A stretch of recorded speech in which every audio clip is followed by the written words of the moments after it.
तर next day मी मॉर्निंगला उठली आणि खूप छान फिलिंग होत होती आणि मला खूपच छान झोप लागलेली आणि एकदम फ्रेश वाटत होतं झोपून, कारण का काल रात्री खूपच थकलेलो आम्ही. आणि इकडचं नॅचरल वातावरण खूप छान वातावरण होतं. इथे सकाळ सकाळ जाग येते, तुम्हाला कुठल्याही अलारामची किंवा कशाचीच गरज वाटणार नाही. उठले आता, पण अजून पुढचा खूपच प्रवास बाकी आहे आणि खूप लांब जायचं आहे. इथे आम्ही 50 किलोमीटर लांब आलेलो गावामध्ये आणि आता जाताना सुद्धा परत 50 किलोमीटरवरून जावं लागेल. मी होणारे आता रेडी, तुम्ही ब्लॉग कंटिन्यू करा.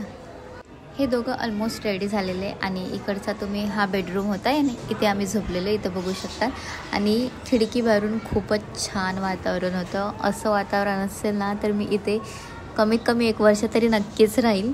खूपच मस्त वाटत होतं. इथे बाहेर बकरी पाळलेली ह्या लोकांनी आणि इथे पाठी शेती वगैरे खूप मोठमोठ्या शेत्या होत्या. इथून तुम्ही बघू शकतात हे घराच्या समोरचं दृश्य आहे. एक ट्रॅक्टर होता इथे आणि कोंबड्या वगैरे होत्या इथे. इथे चूल होती आणि मला चूल बघायची होती, कारण का मी चूल असं बघितलेलं टीव्हीमध्ये वगैरे, बट रियालिटीमध्ये नव्हतं बघितलं. आणि हे घर आहे, खूपच छान घर सजवलेलं आणि खूप छान घर होतं. इथून घराची एंट्री होते आणि हा आहे हॉल. इथे बघू शकतात माझं तर हे ड्रीम हाऊस असेल. त्याच्यानंतर आतमध्ये जाऊन वरती टेरेस आहे आणि इथे 2 बेडरूम आहेत. एक बेडरूम लॉक होतं. इकडे आहे किचन. किचन पण खूप छान होतं आणि किचनच्या बाजूला हा देवार आहे. इथे या लोकांनी कोंबड्या, बकरी, मांजर सगळं पाळलेले होते आणि इथे आम्हाला चुलीवर गरम पाणी करत ठेवलेलं अंघोळीला. तर फर्स्ट टाइम मी गावाला आले आणि फर्स्ट टाइम मी गावच्या रूममध्ये राहिली आहे आणि मला हे गाव खूप खूप म्हणजे खूपच आवडलं. तर मी रेडी झाले आणि आत्ता निघणार आहे मी. हा पिंक कलरचा ड्रेस कसा वाटते तो मला नक्की कमेंट करून सांगा. आता नाश्ता वगैरे करून त्याच्यानंतर मग निघणार आहे.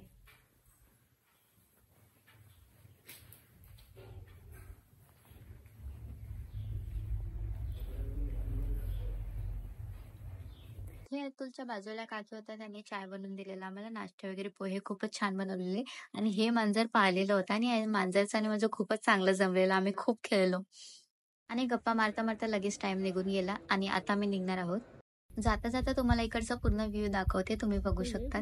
ही शेती आहे, कसली शेती आहे ते मला नाही माहित, बट कुणाला माहिती असेल तर मला कमेंट करून सांगा.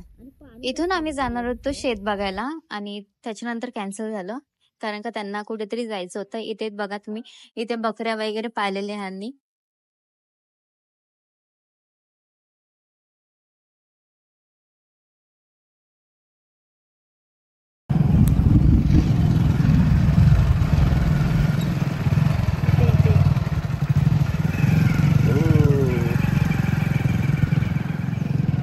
तर आता आम्ही निघालोय जेजुरीला आणि त्याच्यानंतर करणार आहे पंढरपूर.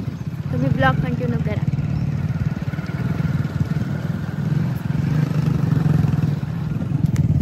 इकडचे रस्ते खूपच छान होते. मीन्स असा व्ह्यू मी आधी कधी बघितला नव्हता, कारण का मुंबईला असं काही बघायला भेटतच नाही.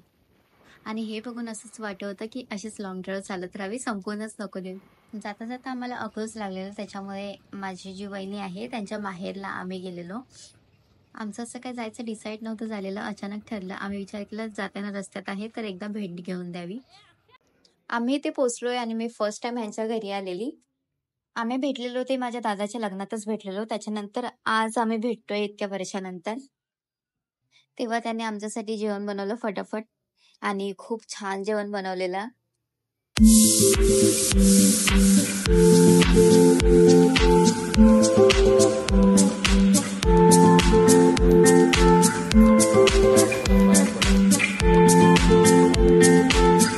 तर ह्या आहेत माझ्या वृंदावनाच्या आई आणि बाजूला आहेत ती त्यांची बहिणी आणि खूप छान जेवण केलेलं. वृंदावनीची आई सेम टू सेम त्यांच्या आईसारखीच दिसते. मी फर्स्ट टाइम आलेली इथे, त्याच्यामुळे मला खूप छान वाटत होतं आणि खूप छान घर सुद्धा होतं आणि जेवण सुद्धा खूप छान बनवलंय. फक्त जेवायची तयारी आहे. तर जेवणामध्ये 2 भाज्या आणि श्रीखंड होतं. खूप छान जेवण होतं आणि जाताना ओटी भरलेली मम्मीची आणि माझी सुद्धा मम्मीला साडी भेटली आणि मला एक ड्रेस सुद्धा भेटलेला. तिथून आम्ही निघून आलो पंढरपुरात. आमचा प्लॅन तर जेजुरी जायचा होता, बट आम्ही पंढरपूरमध्ये स्टे करायला आलेलो. इथे पंढरपुरामध्ये आम्ही ताईच्या घरी आलेलो, म्हणजे माझ्या आत्याची मुलगी. ते किचनच्या बाजूला सुंदर असा देवारा सजवलेला. ताईमध्ये एक खास स्पेशालिटी आहे, म्हणजे त्या बुलेट ट्रेनपेक्षा सुद्धा जास्त फास्ट आहे. म्हणजे तुम्ही काय सांगितलं तर लगेच तुमच्यासमोर हाजीर.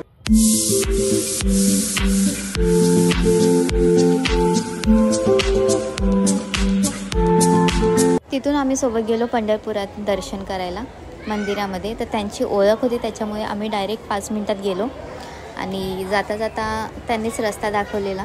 इथे तुम्ही कधी पण या, रोज या, इथे तुम्हाला गर्दी भेटणार आणि गर्दी क्लिअर व्हायला 2 ते 3 तास नक्कीच लागतात. तर आता आम्ही इथे पोचलो आहे मंदिरामध्ये. इथे मंदिराच्या आसपास खूप काय काय घेण्यासारख्या गोष्टी आहेत आणि तिकडे जाऊन तुम्हाला असं वाटेल की सगळंच घेऊया विकत. बट जाता जाता खूप लेट होत होता आणि पहिलं दर्शन घ्यायचं होतं, त्याच्यामुळे इथे तिथे मी नजर नाही टाकली, कारण का एकदा बघितलं की मला ते पाहिजे. तर फायनली आम्ही इथे पोचलो आहे मंदिरामध्ये. आणि इथे मंदिरामध्ये मोबाईल फोन अलाउड नाही आहे. इथे बघू शकतात मोबाईल लॉकर आहे, त्याच्यामध्ये तुम्हाला फोन ठेवावा लागेल, त्याच्यानंतर तुम्ही एंट्री करू शकतात. आणि जर चुकून तुम्ही नेला आणि वाजला तर तुमचा फोन जप्त होतो. त्याच्यामुळे आम्ही इथे दिला नव्हता, आम्ही ताईकडेच फोन दिलेला आणि त्यांची डायरेक्ट ओळख होती, तर आम्ही ह्या गेटनी डायरेक्ट गेलेलो. आणि फोन मी ताईकडेच देऊन ठेवला, कारण का अलाउड नव्हता, त्याच्यामुळे आतला ब्लॉग नाही दाखवू शकत. बट बाहेरचं तुम्ही दर्शन करू शकतात. इथून आम्ही दर्शन करून लगेच बाहेर आलेलो आणि आमचं दर्शनसुद्धा लगेच झालेलं. इथे बाहेर तुम्हाला विठ्ठलाची मूर्ती भेटेल आणि वेगवेगळ्या प्रकारची इथे तुम्हाला बांगड्या भेटतील. इथे बांगड्या ते स्वतः बनवतात आणि स्वतःच्या मापाचे बनवून ते घालतात. इथे माळी वगैरे भेटेल तुम्हाला, जे पाहिजे ते तुम्हाला इथे भेटेल. इथून मी ब्रेसलेट घेतलेला माझ्या फ्रेंडसाठी. नंतर आमच्या पंढरपुरात अजून एक नातेवाईक होते, माझ्या वहिनीचे आई बाबा. सो त्यांच्या घरी सुद्धा आम्ही गेलेलो आणि खूप वर्षांनी सुद्धा त्यांची भेट झाली आणि खूप छान वाटलं भेटून, कारण का खूप वर्ष आधी आम्ही बघितलेलं. इथे माझ्या आत्या मुलीचा खूप मोठा बिझनेस आहे, मीन्स पूर्णच्या पूर्ण बिल्डिंगच त्यांची आहे आणि त्यांचा कपड्याचा बिझनेस आहे. इथे आज आम्ही राहणार आहोत. त्याच्या आधी मी तुम्हाला दाखवते की इथे हा ड्रेस मला भेटलेला येलो कलरचा, जो मला खूप जास्त आवडलेला आणि मम्मीला साडी भेटलेली. इथे ग्राउंड पासून ते फुल वरपर्यंत सगळं भरलेलं कपड्यांनी आणि सगळे झोपायच्या तयारीमध्ये होते. तर हा झाला आपला पार्ट 2. पार्ट 3 मध्ये नक्की भेटू. Bye, take care.